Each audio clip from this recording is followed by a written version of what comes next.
بسم اللہ الرحمن الرحیم۔ شروع اللہ کا نام لے کر جو بڑا مہربان نہایت رحم والا ہے۔ والعصر ان الانسان لفی خسر الا الذین آمنوا وعملوا الصالحات وتواصوا بالحق وتواصوا بالصبر۔ عصر کی قسم کہ انسان نقصان میں ہے مگر وہ لوگ جو ایمان لائے اور نیک عمل کرتے رہے اور آپس میں حق پر چلنے کی تلقین اور صبر کی تاکید کرتے رہے۔ رب اعوذ بک من همزات الشیاطین واعوذ بک رب ان یحضرون۔ بسم اللہ الرحمن الرحیم، الحمد للہ وسلام علی عبادہ الذین اصطفیٰ ولعنۃ الدائمۃ الباقیۃ علی اعدائہم اجمعین من الآن الی قیام یوم الدین۔ اما بعد، اوصیکم ونفسی بتقوی اللہ۔ وقال علی بن ابی طالب علیہم الصلاۃ والسلام،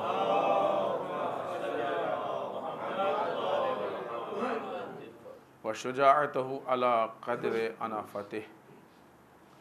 عزیزان محترم، اس پہلے خطبے میں سب سے پہلے اپنے نفس کو اور پھر آپ سب کو تقوی پروردگار کی طرف دعوت دیتے ہوئے، اس لیے کہ تقوی وہ ہے کہ جو اپنے آغوش میں دین اسلام کے قوانین کو سمیٹے ہوئے۔ اگر ہم نے تقوی پروردگار اختیار کر لیا تو دین کے رولز پہ اپنے آپ عمل ہو جائے گا۔ رولز پہ عمل کرنا بری بات نہیں ہے، اچھی بات ہے، لیکن آج کے اس زمانے میں بات کرتے کرتے ایک چیز ذہن میں آ گئی، آپ کے سامنے بھی اس کو پیش کریں، آپ بھی اس پہ غور کیجئے۔ آج کے زمانے میں جب انسان رولز پہ عمل کرتا ہے تو اس کو پنکچول کہا جاتا ہے، اچھی نگاہ سے دیکھا جاتا ہے۔ کوئی بھی رولز پہ عمل کرے، یہ بہت پنکچول آدمی ہے، بہت پریکٹیکل آدمی ہے، بہت پابند آدمی ہے، بہت اچھے آدمی ہے، رولز پہ عمل کرتے ہیں۔ ایک آدمی کالج کے رولز پہ عمل کرتا ہے، اچھا مانا جاتا ہے کہ کالج کے رول پہ عمل کر رہا ہے۔ ملک کے رول پہ عمل کرتا ہے، اچھا مانا جاتا ہے کہ ملک کے رول پہ عمل کر رہا ہے۔ لیکن یہی انسان جب اپنے مذہب کے رول پہ عمل کرتا ہے تو اس کو کٹر پنتھی کہا جاتا ہے۔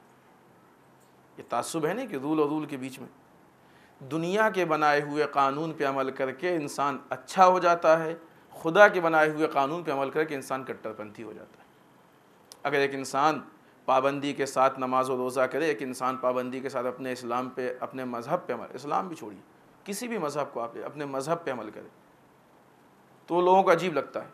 لیکن یہ سیاست اور یہ تعصب اور یہ سوتیلا پنا نسبتاً اسلام سے زیادہ ہے، اسلام سے زیادہ۔ آپ دیکھیے عیسائی عورتیں اپنا فل ڈریس پہنتی ہیں، چرچ میں، روڈ پہ، سب کچھ، کوئی ان کو گری نگاہ سے نہیں دیکھتا۔ لیکن اگر مسلمان عورت پہنے تو اس کو غلط نگاہ سے دیکھا جاتا ہے، کٹر پنتھی کہا جاتا ہے کہ نہیں؟ تعصب اس میں تعصب، اس میں فرق میں فرق ہے کہ نہیں؟ انسان کا کمال یہی ہے، اور واقعی حقیقی تقوی یہ ہے کہ ایسے تعصب اور ایسے برے حالات میں بھی اپنے اسلام کو، مذہب کو بچا لے جائے، یہی اس کی کامیابی ہے۔ ایسا نہیں ہے کہ حالات خراب ہو جائیں تو ہم، ٹھیک ہے وہ تقیہ ہے، لیکن تقیہ کے بہت کم مواقع ہیں، اس کے شرائط ہیں۔ یقیناً آپ کو اگر کبھی مشکل ہو کہ یہ طے کرنے میں تقیہ یہاں پہ ہے کہ نہیں ہے تو اس کے لیے پھر کسی عالم سے آپ ڈسکس کریں، البتہ عالم سے، پڑھے لکھے سے، تاکہ آپ کو معلوم ہو کہ یہاں پہ فی الحال تقیہ کے یہ موارد نہیں ہیں خاص موارد، جب انسان کے جان کی مشکل ہو، جان کا خطرہ ہو، مال کا خطرہ ہو، ایسے مواقع پہ بہت مشکل ہے۔ لیکن ضروری ہے جہاں پہ پھر تقیہ ہے وہاں پہ تقیہ ہی کرنا چاہیے، وہ ایک الگ چیز ہے۔ لہٰذا انسان کو اپنے مذہب اور قوانین پہ، اپنے رولز پہ جو کو خداوند متعال نے بتائے ہیں اس پہ عمل کرے، یہی تقوی پروردگار۔ آئیے سب سے پہلے ہمیشہ کی طرح ہم مولائے متقیان امیر بیان حضرت علی بن ابی طالب علیہ السلام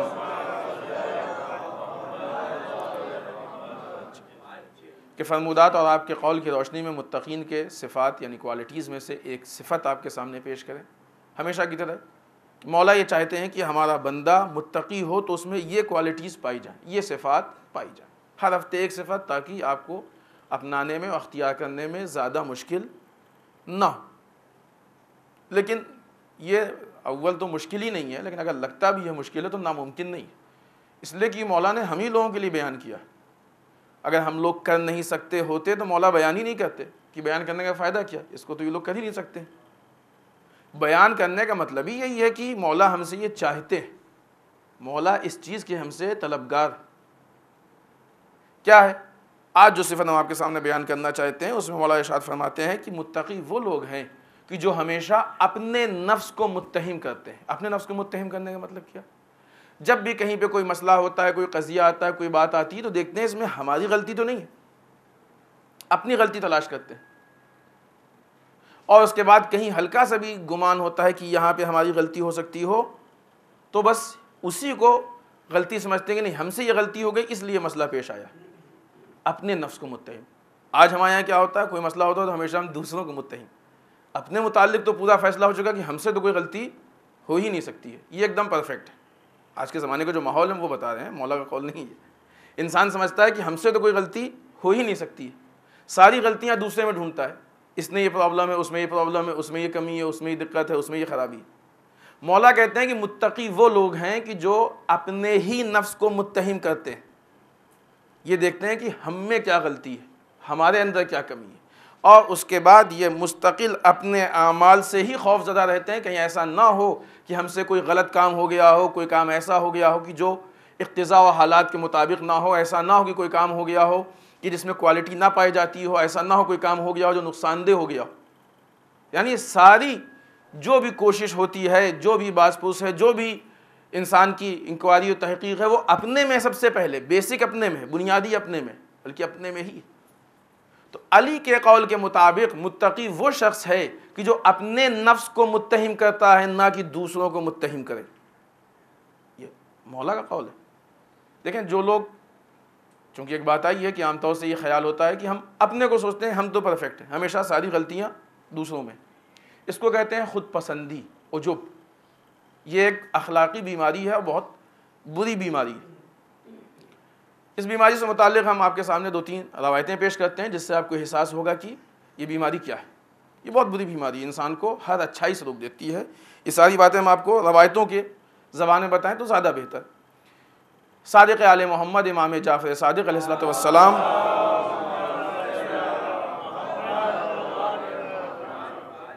ارشاد فرماتے ہیں کہ خود پسندی کرنے والا ہلاک ہو جاتا ہے۔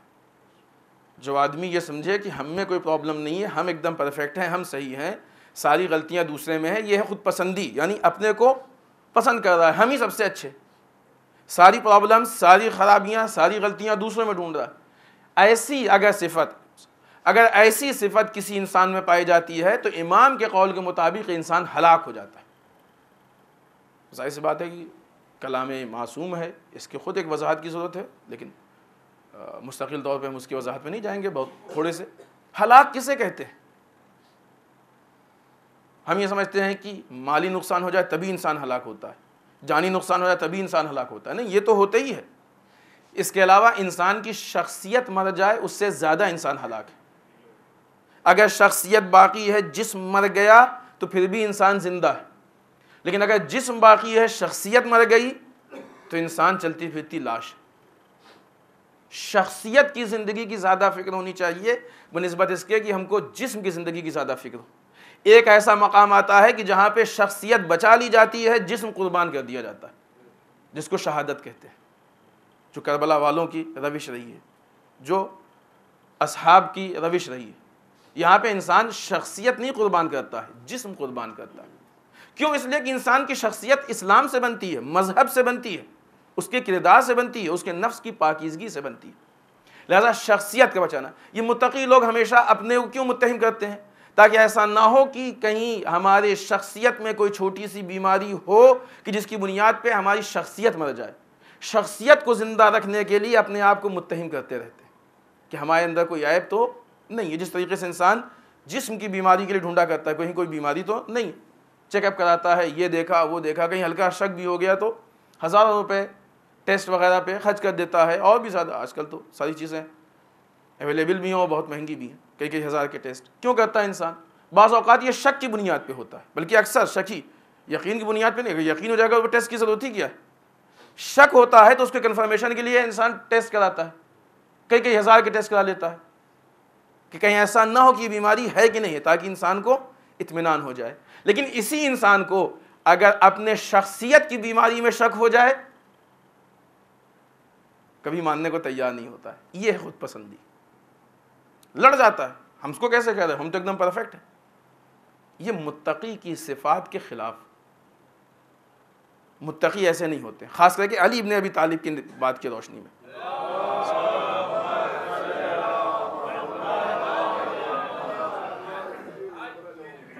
دوسری روایت, یہ بھی مولا کے سے متعلق روایت ہے. مولا نے فرمایا ہے خود پسندی انسان کے کمالات کے راستے میں رکاوٹ ہے. پہلی روایت کا ریفرنس جو ہم نے آپ کے سامنے بیان کیا وہ اصول کافی والیوم 2 پیج 313. یہ دوسری روایت, یہ جو مولا کی حکمت ہے نہج البلاغہ میں حکمت نمبر 167. اس دوسری میں مولا فرماتے ہیں کہ انسان کی خود پسندی, یعنی انسان یہ فکر کرے کہ ہم ایک دم پرفیکٹ ہیں, ہم ایک دم صحیح ہیں, یہ انسان کے کمالات کے راستے میں رکاوٹ, یعنی یہ انسان کبھی ترقی نہیں کر سکتا ہے. جو انسان یہ بہت سمپل سی چیز ہے نا, ترقی کون کرتا ہے؟ آپ کو یہ معلوم ہے کہ آپ زی پیلس میں بیٹھے ہیں تو آپ زی پیلس میں جانے کے لیے کوشش نہیں کریں گے کہ ہم کو زی پیلس جانا.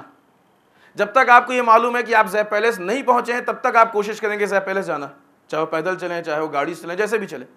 جہاں انسان پہنچ جاتا ہے وہاں جانے کی کوشش نہیں کرتا, لیکن اگر معلوم ہے کہ فلاں جگہ نہیں ہے تو وہاں جاتا ہے. اب یہاں سے نماز بعد انشاءاللہ گھر جائیں گے کیونکہ معلوم ہے, لیکن جب گھر پہنچ جائیں گے تو گھر جانے کی کوشش نہیں کریں گے. جب اپنے آفس پہنچ جائیں گے تو آفس جانے کی کوشش نہیں کریں گے. اگر انسان یہ سمجھتا ہے کہ ہماری شخصیت ایک دم پرفیکٹ ہے, سارے کمالات پائے جاتے ہیں, تو کمالات کو نہیں حاصل کرے گا. اگر انسان یہ سمجھتا ہے کہ ہمارے اندر کوئی نقص نہیں ہے, کوئی عیب نہیں ہے, کوئی کمی نہیں ہے, کوئی بیماری نہیں ہے, کوئی خرابی نہیں ہے, تو خرابیوں کو دور کرنے کی کوشش نہیں کرے گا. یہ سامنے کی 2 4 کی بات ہے. وہ انسان خرابیوں کو دور کرنے کی کوشش کرے گا جس کو یہ باور ہو کہ اس کے اندر خرابیاں ہیں. وہ انسان کمالات کو حاصل کرے گا جس کو یقین ہو کہ اس کے اندر کمالات نہیں ہیں.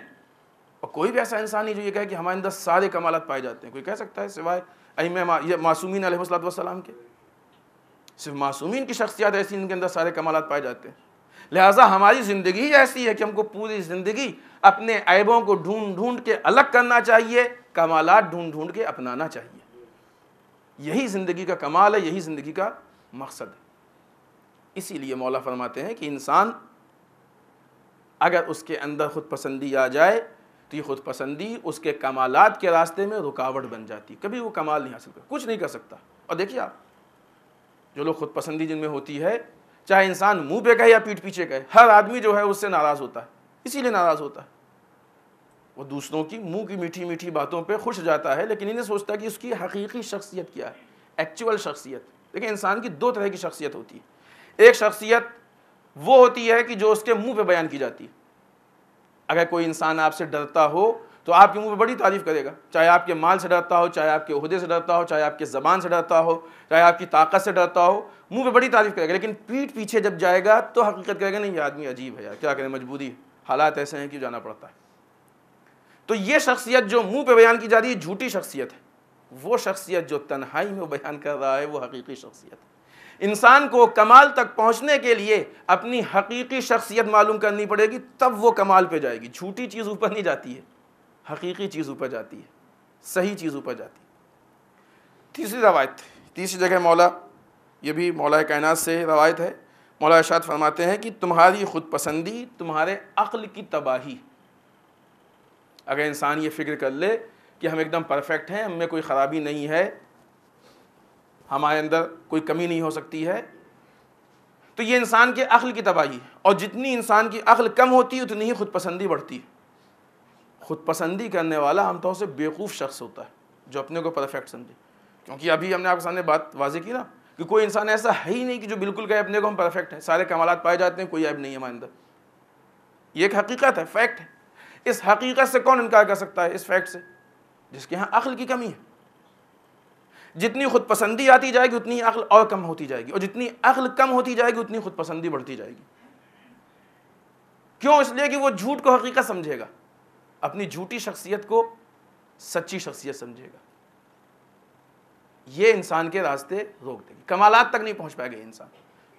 تو انسان, مولا فرماتے ہیں کہ انسان کی خود پسندی اس کے عقل کی تباہ, یعنی اس کی عقل تباہ ہو گئی, برباد ہوگی اس کی عقل. اب وہ عقل سے کام نہیں لے رہا, جذبات سے کام لے رہا. لہٰذا انسان اس بیماری سے اپنے آپ کو بچانے کی پوری کوشش کرے کہ جس کا نام خود پسندی ہے. جب انسان اپنے آپ کو اس خود پسندی کی بیماری سے بچا لے گا، خود پسندی یعنی اپنے آپ کو لائک کرنا، اپنے آپ کو پسند کرنا کہ ہم ایک دم پرفیکٹ ہیں، نفرت بھی نہ کریں لیکن دیکھیں کہ ہمارے یہاں کیا اچھائیاں کیا خرابیاں ہیں، ایک دم انصاف سے جو اچھائیاں ہیں اس کو ڈیولپ کیا جائے، جو خرابیاں ہیں اس کو ہٹایا جائے، اس سے دور ہوا جائے، پھر اس کے بعد جو دوسری اچھائیاں نہیں اس کو اپنایا جائے۔ اس طریقے سے انسان کی شخصیت بڑھتی ہے۔ بلڈنگ کیسے بنتی ہے؟ ایک ایک اینٹ رکھ کے، یک بارگی اتنی اونچی دیوار نہیں بن جاتی ہے کہ پوری دیوار بنی ہوئی لا کے کہیں سے رکھ دیا، نہیں، ایک ایک اینٹ کر کے، ایک ایک اینٹ سے اتنی سے بڑھتی ہے، پھر اگلی اینٹ رکھی اتنی بڑھتی ہے، پھر اگلی اینٹ رکھی تو اتنی بڑھتی ہے، لیکن اتنی کر کے آج سینکڑوں منزل جو ہے اونچی بلڈنگیں بن جاتی ہیں، ہے کہ نہیں؟ دنیا میں تھوڑی تھوڑی بڑھتی ہیں، یک بارگی نہیں کہ کہیں سے بنا کے لا کے رکھ دیا۔ اسی طریقے سے انسان کی شخصیت بنتی ہے۔ کوئی بھی انسان بنی بنائی شخصیت لے کے پیدا نہیں ہوتا ہے، کہیں سے بنی بنائی شخصیت خرید کے نہیں اپناتا ہے، ہر انسان اپنی محنت سے اپنی شخصیت بناتا ہے۔ یہ شخصیت بھی ایسے ہی بنتی ہے، اتنی کر کے ذرا سی کر کے بنتی ہے۔ اچھائیاں کرتا جائے شخصیت بنتی جائے گی، برائیاں ہٹاتا جائے، برائیاں دور کرتا جائے، اس کی شخصیت میں جو خطرات ہیں وہ ختم ہوتے جائیں گے۔ لہٰذا انسان اس بات کی فکر کرے کہ اس کے اندر کون سی ایسی چیز پائی جا رہی ہے کہ جو اس کو خدا نخواستہ تباہ و برباد کر سکتی ہے، پھر اس کے بعد وہ متقی کی اس صفت میں شامل ہوگا جس کے لیے مولا ارشاد فرماتے ہیں کہ متقی وہ لوگ ہیں کہ جو اپنے ہی نفس کو متہم کرتے ہیں۔ یعنی علی ہم سے یہ چاہتے ہیں، علی ہم کو حکم دے رہے ہیں کہ جب بھی کوئی ایسی بات ہو اپنے نفس کو متہم کرو، دوسروں کو عیب کو ڈھونڈنے کی کوشش مت کرو، اپنے نفس کو۔ آپ دیکھیں نا اس کے سارے رولز ہیں، موقع نہیں کہ اگر کسی کے بارے میں آپ نے سنا کہ فلاں میں یہ خرابی پائی جاتی، جب تک پروف نہ ہو جائے باور نہ کرو۔ آج ہمارے میں کیا ہوتا ہے، ذرا سا کہیں سے اڑتی ہوئی سن لی کہ فلاں میں یہ عیب ہے، بس فوراً اس کو ایک دم مان لیا۔ نہیں، گواہ ہے، اسلام کا نظام ہے، سسٹم ہے، 2 گواہ چاہیے، 4 گواہ چاہیے، جنہوں نے دیکھا ہو، یہ ہو وہ ہو، پوری فہرست شرائط ہیں، بغیر اس کے نہیں مان سکتا انسان، ماننا بھی نہیں چاہیے، اسلام تو نہیں مانتا۔ اب اگر ہمارا راستہ بھی اسلام کا ہی راستہ ہے تو ہم کو بھی نہیں ماننا چاہیے، اور اگر اسلام سے ہٹ کے راستہ ہے تو پھر ٹھیک ہے، لیکن پھر اس کو کلیئر کریں کہ اسلام سے ہٹ کے ہے، اس کا اسلام سے تعلق نہیں ہے۔ لہٰذا یہ وہ چیزیں ہیں کہ جہاں پہ انسان کو دقت کرنی چاہیے۔ تو انسان جب بھی کوئی ایسا مسئلہ ہو اپنے نفس کو متہم کرے، اگر چاہتا ہے کہ مولا کی نگاہ میں متقی ہو، اور اپنے اعمال پہ غور و فکر کرے۔ آئیے ہمیشہ کی طرح مولا کے کلمات قصار میں سے ایک کلمہ جو کہ جس کے کئی حصے ہیں، آج تیسرا حصہ ہم آپ کے سامنے پیش کر رہے ہیں، اس کے پہلے کے 2 حصے ہم آپ کے سامنے پیش کر چکے ہیں۔ مولا ارشاد فرماتے ہیں کہ وَشُجَاعَتُهُ، اس کی شجاعت یعنی اس انسان کی شجاعت علی قدر انفتہ، اس کی خودداری کی مقدار میں، یعنی جتنی انسان کے اندر خودداری ہوتی ہے اتنی ہی اس کے اندر شجاعت ہوتی ہے۔ آئیے پہلے دیکھیں کہ خودداری کسے کہتے ہیں، 2 لفظ اس میں ہے نا، ایک خودداری ہے اور ایک شجاعت، دونوں کے معنی معلوم ہو جائے تو مسئلہ حل ہو جائے گا۔ آئیے دیکھتے ہیں خودداری کس کو کہتے ہیں۔ خودداری انسان کے عزت نفس کو کہتے ہیں، جھوٹی عزت نہیں ہے، جیسے بھی ہم نے جھوٹی شخصیت کی بات کی، جھوٹی عزت نہیں، مال کے بیس پہ عزت، عہدے کے بیس پہ عزت، طاقت کے بیس پہ عزت، ڈر کے بیس پہ عزت نہیں، عزت نفس جو انسان کی حقیقی عزت ہے، جو واقعی عزت ہے۔ اگر مال نہ ہو چلا جائے تب بھی وہ عزت باقی رہے، اگر عہدہ ختم ہو جائے تب بھی وہ عزت باقی رہے، یہ عزت نفس ہے۔ اگر مال کی بنیاد پہ ہے تو عزت مال ہے، عزت نفس نہیں، آپ کی تھوڑی ہے تو مال کی عزت ہے۔ اگر عہدے کی بنیاد پہ ہے تو وہ عہدے کی عزت ہے، آپ کی عزت نہیں ہے۔ اگر خوف کی بنیاد پہ ہے تو اس خوف کی عزت ہے، آپ کی نہیں ہے۔ عزت نفس وہ ہے کہ جو انسان کے اپنے ذاتی کمالات کی بنیاد پہ عزت ہے، اس کو کہتے ہیں خودداری۔ یہ غیرت کی بنیاد پہ پیدا ہوتی ہے۔ کیا مطلب خودداری؟ اپنی عزت۔ اب انسان اپنے آپ کو ہر اس کام سے بچائے کہ جو کام اس کے عزت نفس کو ختم کرتا ہو یا نقصان پہنچاتا ہو، اپنے آپ کو ہر اس کام سے بچائے۔ عام طور سے خودداری جو یوز ہوتا ہے وہ اس لیے کہ انسان دوسروں کے سامنے ہاتھ نہ پھیلائے، دوسروں کے سامنے بہت سے واقعات ہیں ایسے، یہاں تک جو باتیں سامنے آئی ہیں سیرت سے اور باتوں سے کہ انسان ایک ٹائم فاقہ بھی کر لے لیکن اپنی خودداری کو نہ توڑے۔ خودداری کہا گیا ہے۔ انسان کی شجاعت اتنی ہے جتنی اس کی خودداری ہو۔ شجاعت کسے کہتے ہیں؟ آئیے شجاعت کے معنی بھی کہتے ہیں۔ ہمارے سماج و معاشرے میں شجاعت یعنی بہادری۔ شجاعت کہتے ہیں کہ سامنے والے کو 4 ہاتھ مار دیجئے، اس کو 4 بات سنا لیجئے، اس کو خاموش کر دیجئے، اس کو ذلیل کر دیجئے، بس یہی شجاعت ہے، جیت گیا. نہیں، شجاعت اس کا نام نہیں. شجاعت انسان اپنے مقصد کو بچا لے جائے، اس کا نام شجاعت ہے. سرکار سید الشہداء نے میدان کربلا میں جسم کو قربان کیا لیکن مقصد کو بچایا، یہ شجاعت ہے. مولا کے اندر اتنی طاقت تھی کہ لشکر یزید سے جنگ کر کے اس کو ختم کر سکتے تھے، اس حساب سے اگر پروگرامنگ کرتے جنگ کی، لیکن اس حساب سے پروگرامنگ نہیں ہوئی. پروگرامنگ اس حساب سے ہوئی کہ دین کیسے بچے گا، یہ شجاعت. غالب کل غالب علی ابن ابی طالب علیہ السلام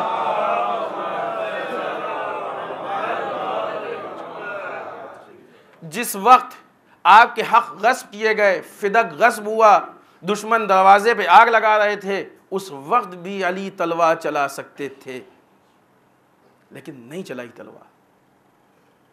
کیوں؟ اس ٹائم تلوار کا چلانا شجاعت نہیں ہے، اس ٹائم تلوار کو رکھنا شجاعت ہے. کیوں؟ اس لیے کہ تلوار چلانے سے مقصد نہیں بچ رہا ہے، اس ٹائم تلوار نہ چلانے سے مقصد بچ رہا. شجاعت اس کو کہتے ہیں. عام طور سے کہا جاتا ہے نا کہ جب بھی دیکھیں عقل مندی سی میں آدمی کیا بچا رہا ہے، کیا بچا رہا ہے، کیا کھو رہا. آپ کے پاس بہترین گاڑی، خدا انشاءاللہ سب کو دے، بہترین مہنگی گاڑی ہے، بہت اچھی ہے، بہت مہنگی گاڑی ہے. آپ روڈ پہ جا رہے ہیں، ادھر سے بلڈوزر آ رہا ہے، بیل گاڑی آ رہی. اب آپ سوچئے کہ اگر اس گاڑی کا اس سے ایکسیڈنٹ ہو جائے تو اس کا کیا نقصان ہوگا؟ اس کا کوئی نقصان ہوگا؟ لیکن آپ کی گاڑی میں ایک ہلکا سا بھی کچھ خروچ بھی لگ گیا تو وہ بھی ٹھیک ٹھاک نقصان ہے کہ نہیں؟ تو آدمی ایسے موقع پہ کیا کہتا ہے کہ بھائی تمہارے پاس کھونے کے لیے کچھ نہیں ہے لیکن ہمارے پاس بہت کچھ ہے. ایک ہلکا سا تار بھی ہماری گاڑی کو داغدار کر دے گا، لیکن تمہاری جو چیز ہے وہ ٹوٹنے والی نہیں ہے کہ نہیں؟ اسی طریقے سے کچھ لوگوں کے پاس کھونے کو کچھ نہیں ہوتا ہے. ہر آدمی سے انسان ہی لڑتا ہے، تو آدمی کیا ہوتا ہے پھر خود اپنی چیز کی حفاظت کرتا ہے، خود اپنی چیز کی حفاظت کرتا ہے. ائمہ معصومین ہر جگہ پہ کیوں نہیں مقابلے میں کھڑے ہوئے؟ اس لیے کہ جس کے مقابلے میں آ رہے تھے اس کے پاس کھونے کو کچھ نہیں تھا، ان کے پاس کھونے کو سب کچھ تھا. ذرا سا تلوار اٹھاتے تو دین پہ بھی مشکل آ سکتی تھی، عزت نفس پہ بھی نعوذ باللہ مشکل آ سکتی تھی، کردار پہ، شخصیت پہ بھی مشکل آ سکتی تھی. ان کے پاس کیا تھا؟ ان کے تو سارے کرم ہو چکے تھے، ان کے پاس کھونے کچھ نہیں تھا. شجاعت اس کا نام نہیں ہے کہ ہر مرتبہ انسان سامنے والے کو چپ کرا لے جائے، شجاعت اس کا نام ہے کہ خاموش رہ کے اپنے مقصد کو بچا لے جائے، اس کو شجاعت کہتے ہیں.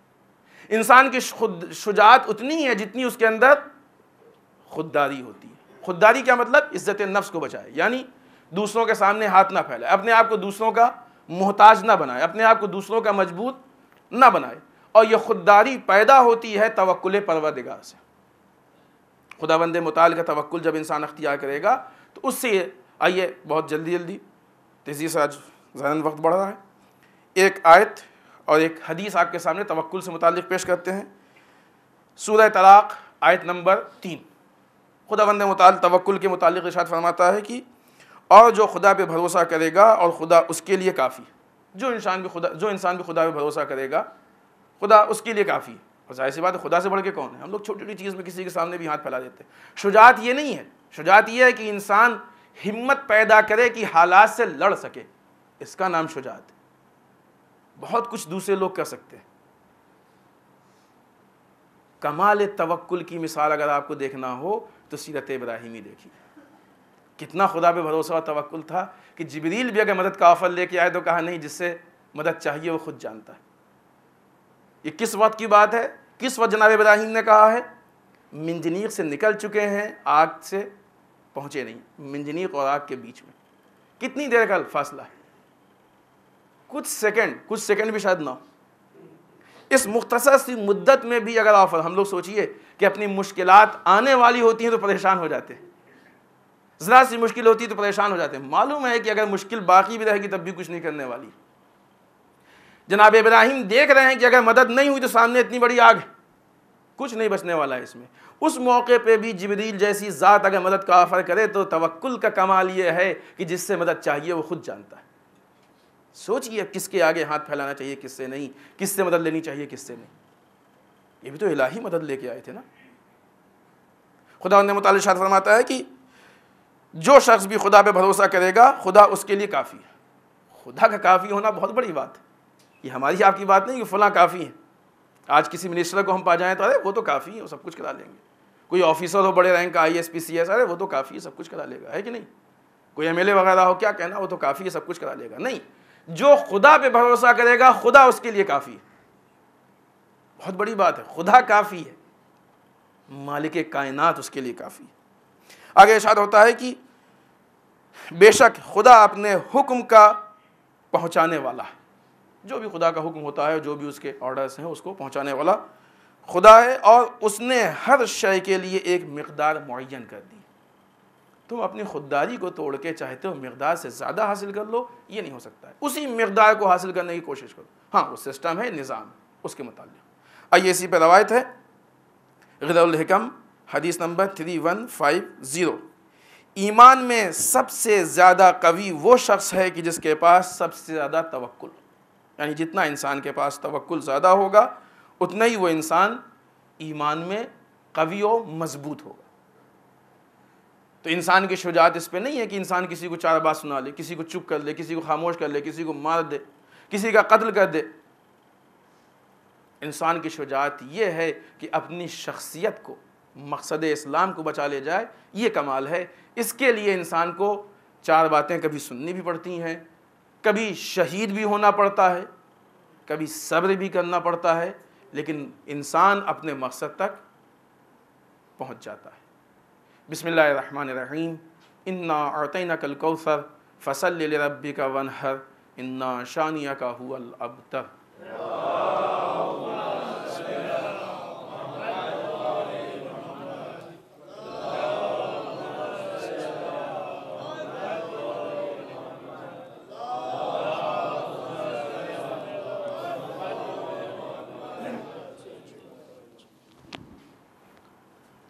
رب اعوذ بک من ہمزات الشیاطین واعوذ بک رب ان یحضرون۔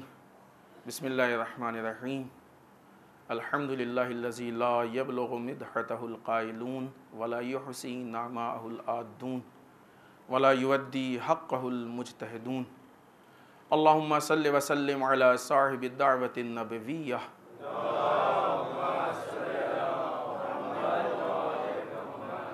والصولۃ الحیدریہ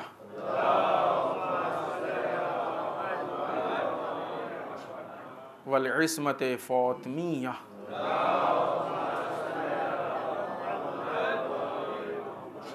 والحلم الحسنیہ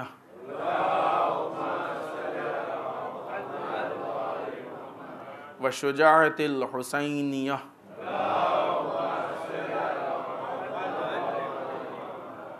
والعبادت السجادیہ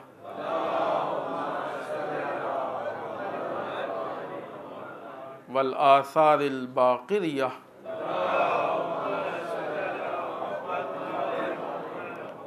والمعصر الجعفریہ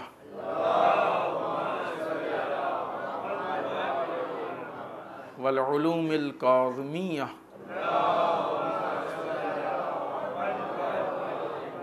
والرضاء الرضویہ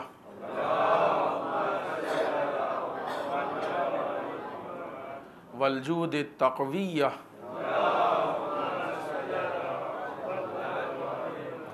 والنقاوة النقویہ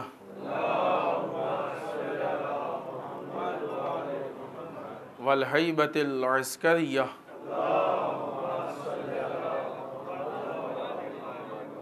والغیبۃ الہیہ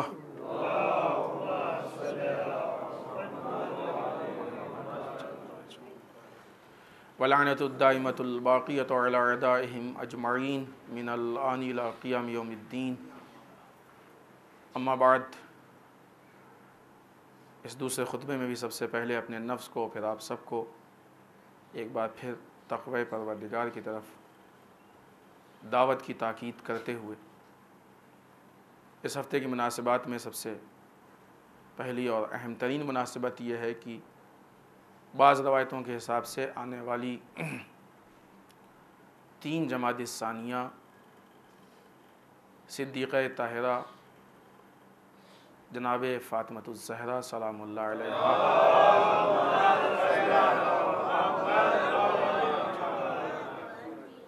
کہ وہ غمناک اور المناک شہادت ہے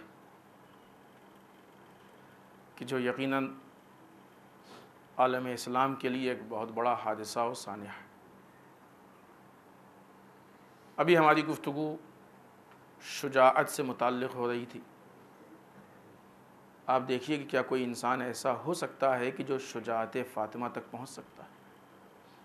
کیا شجاعت تھی بی بی میں! ایک دو نہیں، کتنی مثالیں ہیں بی بی کے شجاعت کی۔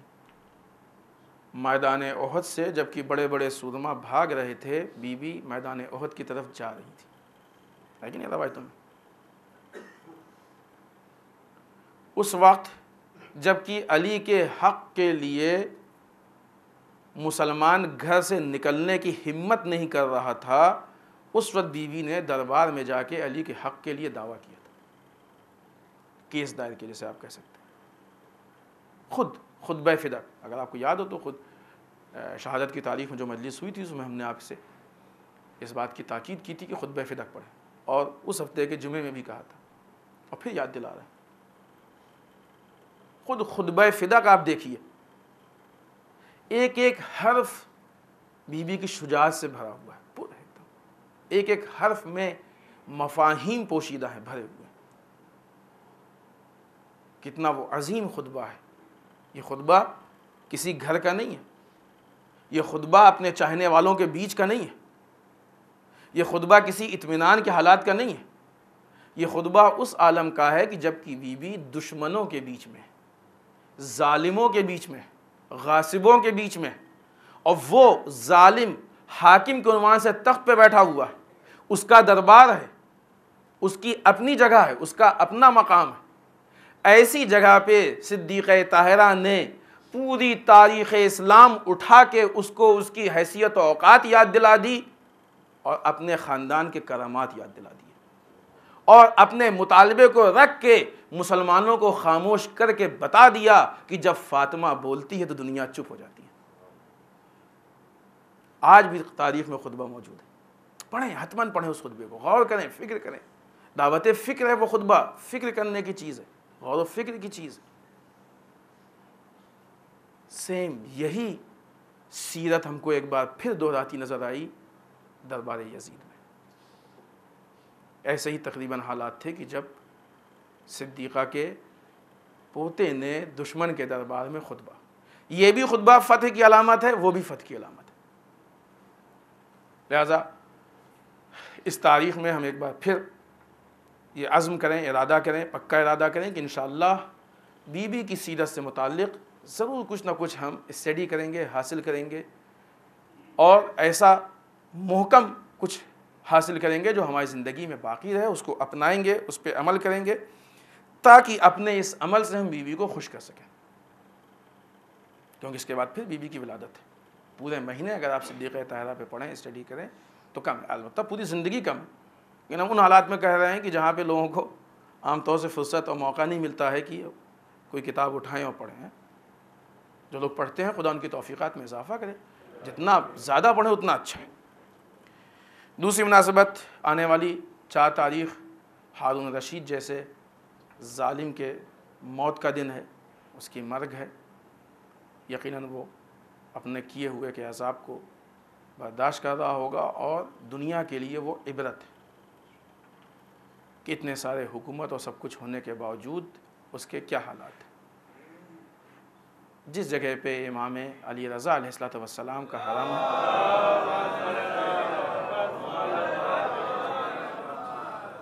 وہیں اس کی قبر ہے۔ اگر ہم امام کے چاہنے والے نہ بتائیں تو کسی کو معلوم بھی نہیں کہ اس کی قبر کہاں۔ بتائیے کہ واقعی زمانے کا حاکم کون ہوا کرتا ہے۔ عبرت ہے، یہ عبرت۔ اس نے دنیا کی ساری چیزوں کو جمع کیا، بے انتہا مال جمع کیا، سب سے بڑا عہدہ حاصل کر لیا، مادیات جمع کر لی، اتنا بڑا محل بنایا، سب کچھ بنایا۔ آج نہ اس کا نام لینے والا کوئی ہے، نہ اس کو جاننے والا کوئی ہے، نہ اس کو پہچاننے والا کوئی ہے۔ حتیٰ کہ جو اس کی قبر تک جاتا بھی ہو، اس ارادے سے نہیں جاتا ہے کہ اس کی قبر پہ جا رہا ہے۔ اس سے بڑی انسان کی توہین ہو کیا ہو، اس ارادے سے نہیں جاتا ہے، جانتا بھی نہیں کہ یہاں پہ وہ دفن کیا ہوا ہے، اور جس پہ وہ مستقل ظلم کرتا رہا، جس نے ہمیشہ آخرت سنوارنے کی کوشش کی، آج پوری دنیا کا مرجع بنا بیٹھا ہے کہ ہر کونے سے لوگ اس کی زیارت کے لیے جا رہے ہیں، ہے کہ نہیں؟ دیکھیے کردار کی لڑائی ہوتی ہے، عبرت ہے، سب کے لیے عبرت ہے، ہم سب کے لیے عبرت ہے، کیونکہ صفات کے اعتبار سے انسان کو عبرت کہیں بھی مل سکتی ہے۔ تیسری چیز جو اس ہفتے کی مناسبات میں سے ہے، اور بہرحال ایک ظلم کا بیان ہے۔ ایسے ظلم واقعی بہت عجیب ہوتے ہیں، بے نظیر ہوتے ہیں۔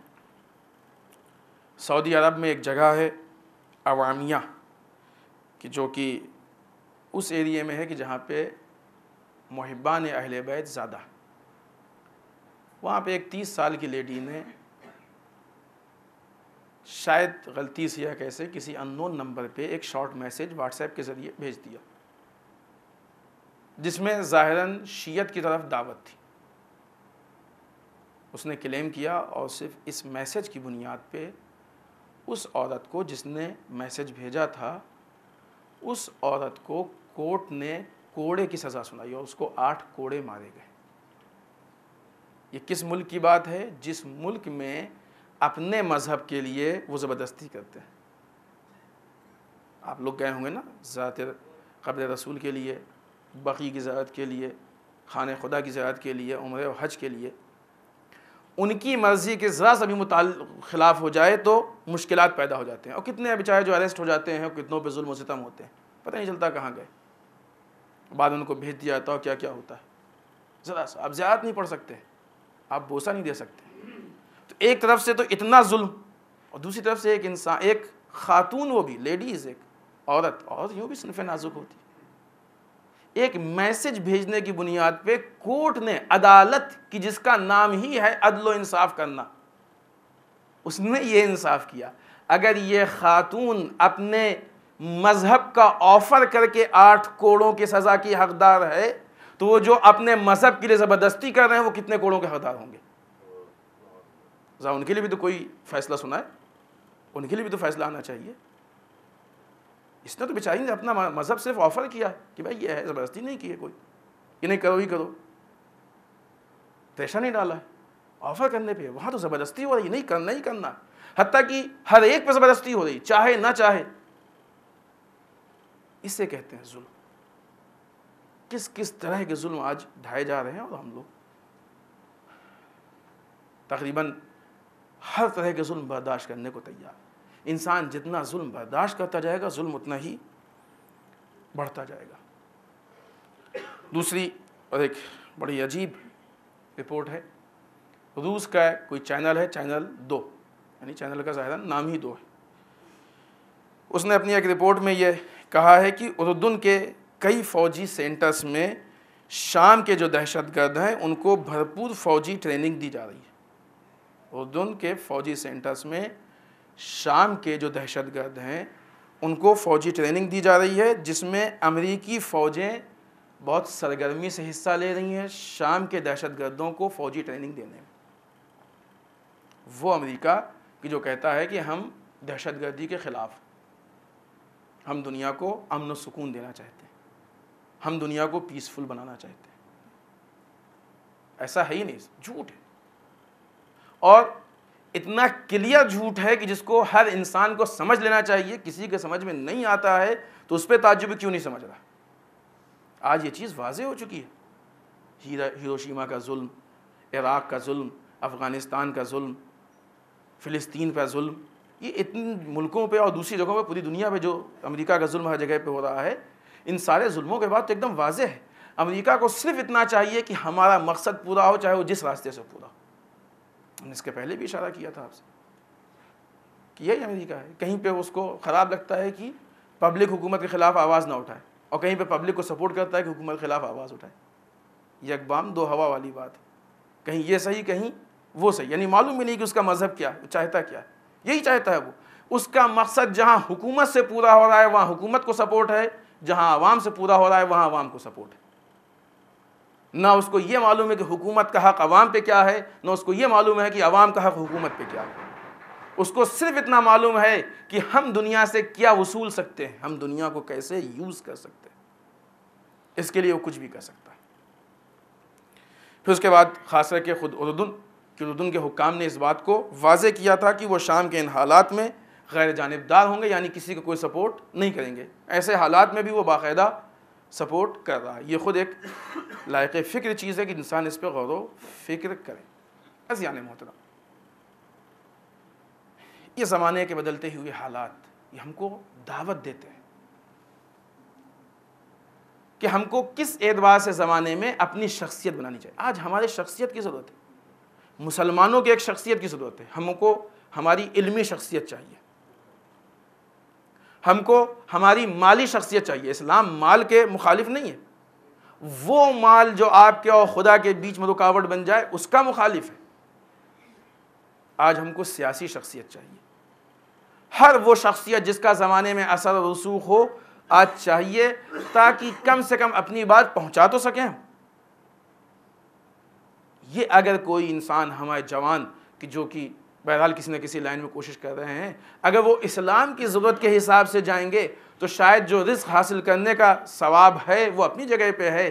ان کو اگر وہ اس عنوان سے کہ ان کو اسلام کا دفاع کرنا ہے، ڈیفنس کرنا ہے، تو عین ممکن ہے کہ خداوند متعال ان کو جہاد کا بھی ثواب دے، کہ اس زمانے سے اس ظلم سے لڑنے کے لیے آگے بڑھے۔ لہٰذا ہمیں اپنی ذمہ داریوں کو پہچاننا چاہیے۔ اسلام احساس ذمہ داری کا نام ہے، نہ یہ کہ اسلام کے ذریعے سے اپنے مطالب کو حاصل کر لینے کا نام۔ ہم اپنی ذمہ داریوں کو محسوس کریں، اور اس ذمہ داری کے راستے میں اگر قربانی دینی پڑے تو یہ ہماری خوش قسمتی ہے۔ کربلا والوں نے قربانیاں دے کے ہمارے لیے راستہ کھول دیا ہے۔ آئیے بارگاہ پروردگار میں دعا کرتے ہیں، پالنے والے ہم سب کو اعمال صالحہ کی توفیق عنایت فرمائے۔ بار اللہ اعمال قبیحہ سے محفوظ رکھ، بار اللہ ہمارے گناہوں کو بخش دے، بار اللہ ہمارے مرحومین کو بخش دے، پالنے والے اسلام و مسلمین کی حفاظت فرما، بار اللہ دشمنان اسلام کو نیست و نابود کر دے، بار اللہ جو بیمار و شفائے کامل و عاجل عنایت فرما۔ بالخصوص ایک مرد مومن کے لیے التماس سے دعا کی گئی ہے، ان کا آپریشن ہوا ہے، ان کو شفائے کامل و عاجل عنایت فرما۔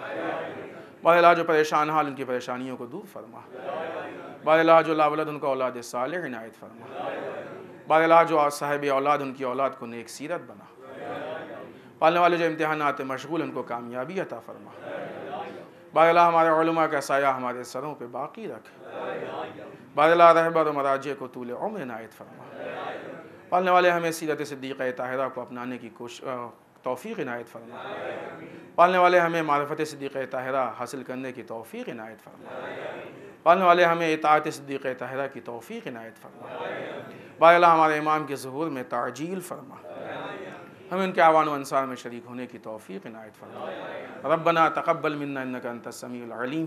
بسم اللہ الرحمن الرحیم۔ قل هو اللہ احد اللہ الصمد لم یلد ولم یولد ولم یکن لہ کفوا احد۔